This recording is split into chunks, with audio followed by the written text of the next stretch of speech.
روزہ رمضان میں چھوڑنا بہت بڑی بدبختی ہے اور گناہ کبیرہ ہے، اور خدا نخواستہ حلال سمجھ کر چھوڑے کہ میرے لیے کوئی لازم نہیں ہے تو کفر میں بھی داخل ہو جائے گا۔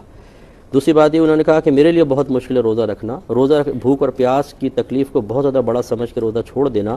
ان کو سوچنا چاہیے کہ موت کے وقت جب اسی روزہ چھوڑنے کی وجہ سے عذاب ہوگا، عذاب قبر ہوگا، میدان معاشر کی ذلت و رسوائی ہوگی، پھر اللہ اگر ناراض ہوا جہنم میں داخلہ، اس پر صبر کیسے کرے گا اور کیسے اس کو برداشت کر سکتا ہے؟ اس لیے سوچنا چاہیے۔ تیسرا یہ کہ اللہ کی رحمت بہت بڑی، مجھے بخش دے گا۔